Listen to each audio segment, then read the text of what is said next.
I bought this blonde. I bought it blonde. I used to be brunette, and then I went blonde. Now I'm just gray. Aren't you glad I shared that with you? You're welcome. Hi, everyone. I'm Moody. Boop. Okay, and I'm back with another perfume review. This is from the House of Zoologist, and this is Koala. So I bought this blind.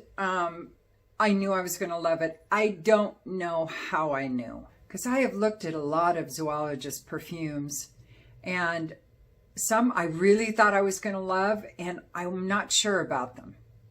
Some I wasn't sure I was going to love and went, what? They really surprised me. But I bought this blind, and I am thrilled. And it's so weird because, okay, not so weird, a little weird, but normally eucalyptus would be a turnoff for me. And this is eucalyptus heavy. Of course, it's koala. Koalas exclusively eat eucalyptus leaves. So I'm so shocked how much I adore this and why I blind bought it. Because this was really out of my wheelhouse for notes. This is eucalyptus and pine tree and spicy notes and black tea and musk and geranium and incense and vetiver and citruses and sandalwood and oak moss and mimosa and honey and vanilla and amber. My three of my favorite notes, honey, vanilla, and amber, are the ones that I can't even detect. This is all eucalyptus, forest, the tea. A little bit of geranium is in there. And normally geranium isn't my favorite note, but in here it works. It works so much. Now, a lot of people have said musk is more prominent than geranium and incense and stuff. I don't agree with that. Even with the dry down, I don't get a lot of white musk at all. I say a lot at all. Maybe there's a little, but there's so many other things happening, I don't even notice it. It is eucalyptus and pine, and there is a little bit of spicy notes. I can see that, but it's incense and tea and geranium. And then some of the other earthy notes and fruits just kind of come together and just kind of, you know, anchor it a little bit, you know, plant some roots with it. Because this is, I adore this. I absolutely adore it. It's slightly medicinal. It's green. It's fresh. I absolutely can smell this and picture a koala's environment. This house is pretty genius, really. Honestly. A perfume that I can smell and then look at the concept and go, oh, yeah. Makes complete and total sense. That is this. This one, as much as camel, paints a story in my head. This one does as well. I totally can picture the koala up in the tree, munching away with all the forest floor, you know, has all this foliage, and maybe some fruits have fallen, some citrus fruits have fallen from a tree, and there's lots of moss. And I love these bottles. And the sprayers are great. The caps are great. Price is great. I think they all have a little, not they all, but some of them have a little different price than the others. But if I'm not mistaken, they're all under $2 and over $1, I think. This is, I think, totally unisex, but I can totally see women thinking it's a little more masculine. I don't get it. I wear this and I enjoy it. Now, I do not wear it to work. It is niche. It's very niche. The whole house of Zoologist is very niche. So these are not perfumes I wear to work. They aren't really geared towards daytime wear either. These are more going out. To go out to dinner, I don't know. Maybe if one spray, because it does perform pretty good. I might, but this is more making a statement kind of a perfume. This is a perfume you want to wear when you want to get noticed. Now, Camel is a little more subtle. I can see that one. You probably could wear to formal work occasions. This one, no, this is statement making.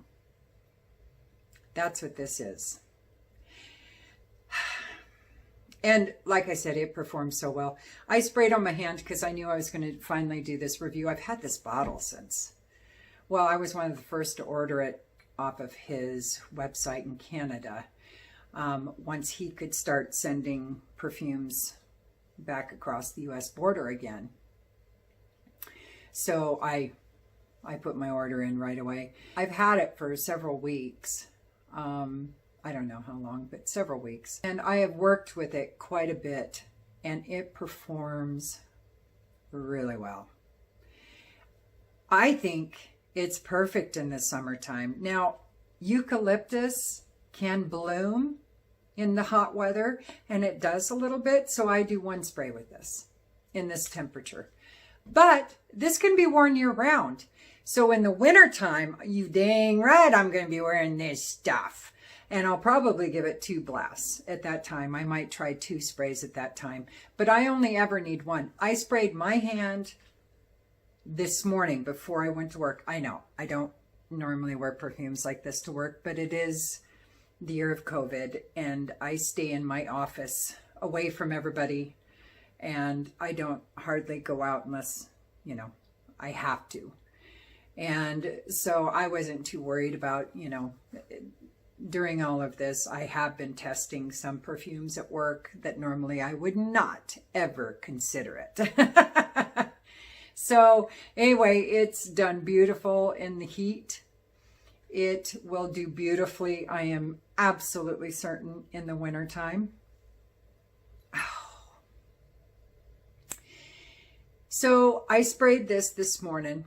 That was the point of what I was trying to say about work. So I did 1 spray on my wrist, and but you know, far enough down to where if I wanted to wash it off, I could, but high enough up that 100 times a day I wash my hands, it wouldn't necessarily wash it off.